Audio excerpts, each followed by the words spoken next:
Welcome to Adobe Connect tutorial. I will be showing you how to set up a meeting for a class lecture. The first step is opening Internet Explorer and logging on. The website that FGCU uses is fgcu.adobeconnect.com.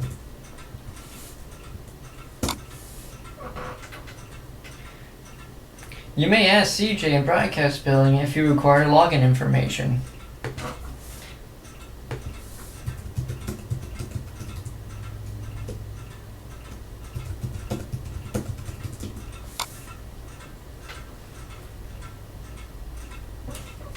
Once I log in, I'm given a list of all meetings that I've made, but out of ease, I always click the Meetings tab in the top left corner. Today we want to make a new meeting to record your lecture. This can be done by clicking New Meeting.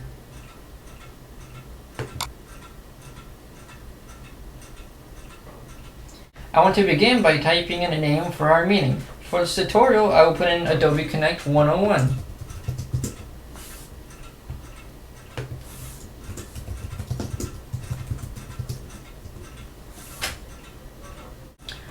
You also have the ability to create a custom URL. This makes it easier to remember for you and your students.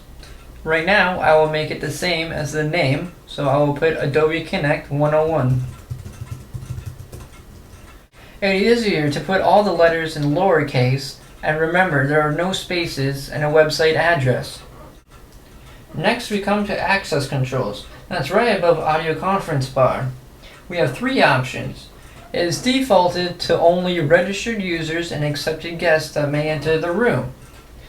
A notification shows up when the user wishes to join. I don't want this to be a distraction, so I recommend using the last option, which is to allow anyone I give the link to access the meeting.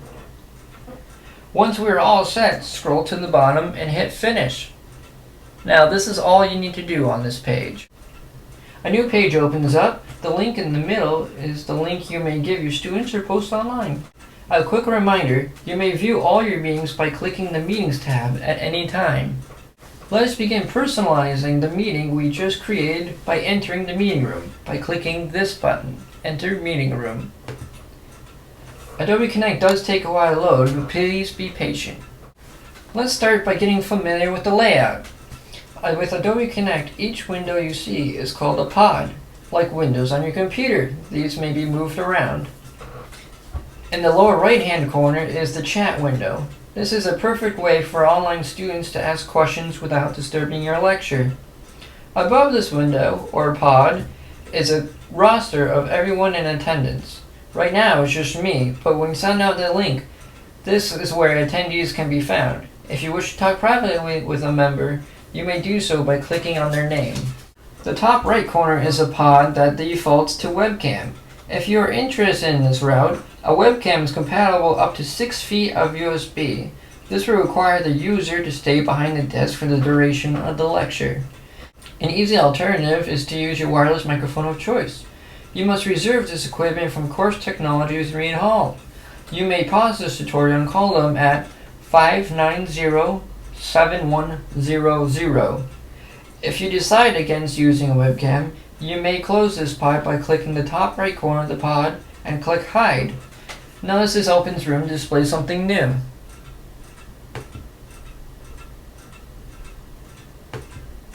Let's try creating a pod by directing our attention to the Adobe Connect main menu at the top left.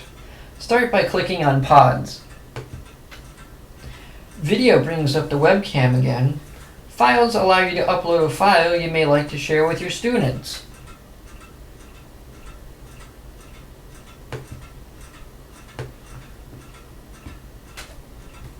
You may do this by uploading from your computer or from Adobe Connect content folder, which we will talk about at the end of this tutorial. Here I am uploading a PowerPoint.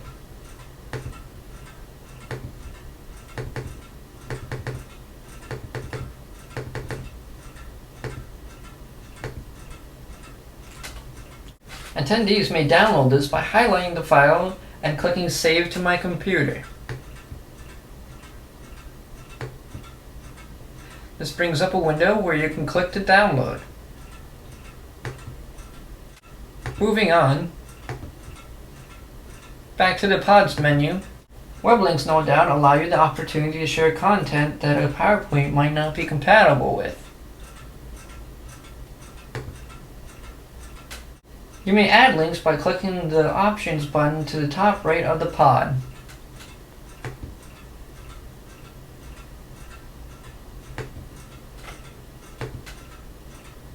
This is where the name of the website goes, and here's the actual address of the website. Simply highlight the link and select Browse to. Let me go ahead and close this window and progress. Next is Poll. This allows you to ask a particular question to the attendees.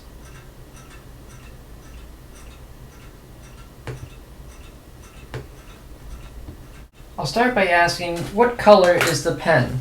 Start by highlighting the text box under Question. Next, you have opportunity to fill in answers. Remember, there's only one answer per line. Blue, new line, black, new line, red.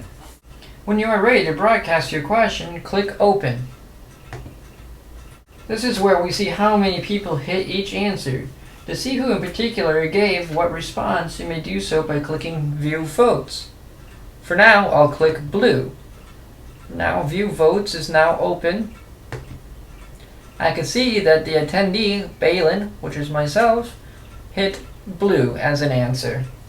Clicking View Votes brings you back to this menu. Don't forget, if you would like to broadcast your results, make sure to check the box. This way, all your students and attendees may see the answers and who voted. By unchecking the box, you may set the results to remain private.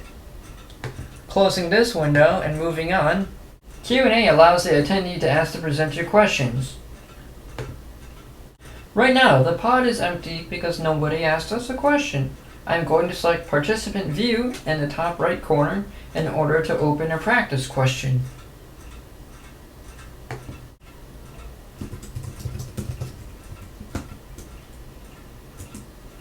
Notice we see a question and who wrote it. Switching back to Presenter View, I could choose which questions I'd like to respond to. I could choose whether to respond to that attendee or publicly.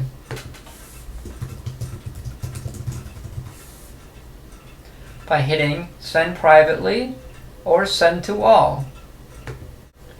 Closing this, the large pod here is where you'll be doing most of your activities.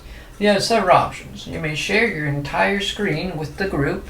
Share whiteboard. I only recommend this option if you have a graphics tablet. Drawing with a mouse is quite a challenge. Or you may share a document. From here you may upload something you already have on your computer or flash drive. Here I will open my contents folder. You may add files here at the Adobe Connect website discussed at the end of the tutorial. For now, I will use a PowerPoint.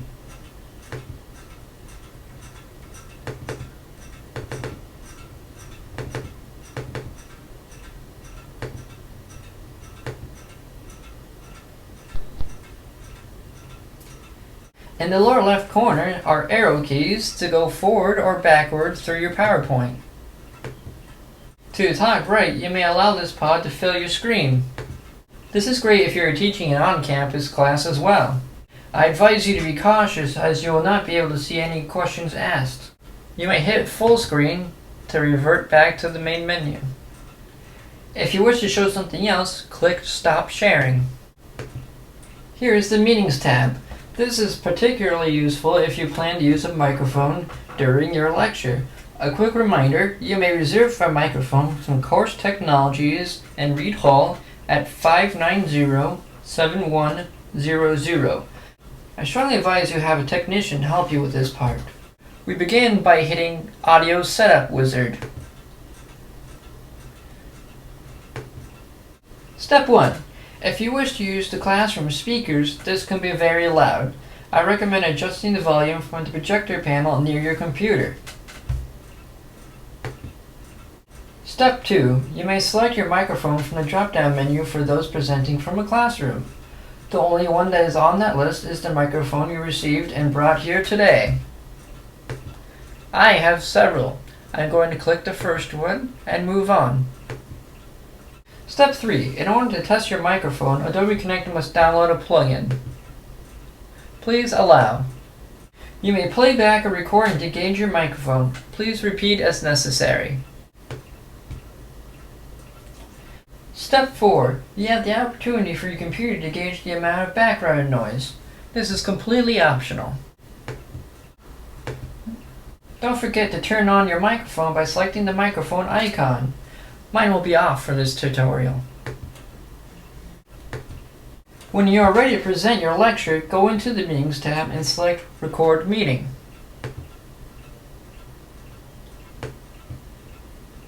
This creates a new link for later use to allow those who could not attend the chance to listen in.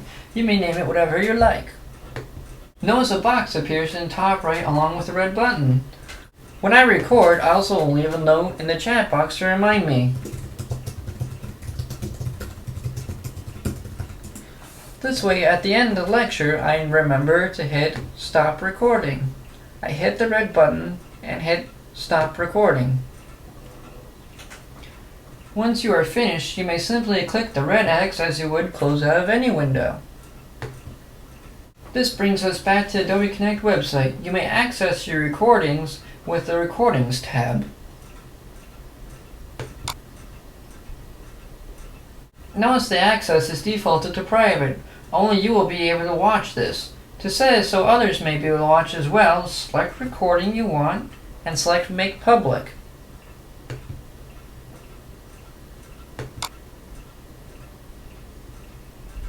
A lot of students may ask you why they need to log in to access Adobe Connect. Please tell them there is a guest option and to use their full name as a user. Select the recording you wish and it will open a new page. The link here is the recording. This is what you will replace your meeting link with once you have finished. You may place this online or email this to students. For our last section, we will look at the Content tab under Adobe Connect main menu. The tab is defaulted to My Content, so if you choose to explore, you may come back by selecting this. Here you may click New Folder. For folder name, I will put Tutorials. You have the option to put a summary describing your folder. This is not required. Once we are finished, you may hit Save. Adobe Connect defaults to open your brand new folder, so if you would like to backtrack, just click your username folder. You may add new content with the New Content button. Step 1. Here you may browse any files available on your computer. Here I'll use the presentation used earlier. Step 2. Make sure you have a title you'll remember it by. Here, my file just says Presentation, but I know it is an Internship Workshop PowerPoint, so I will put Internship Presentation PowerPoint.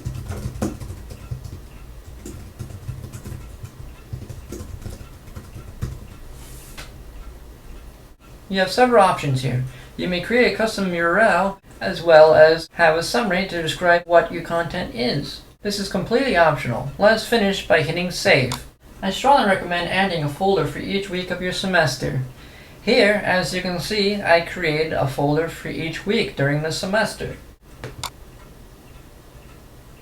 You have now accessed everything you need to integrate Adobe Connect into your class. When you are done, you may log out at the top right corner.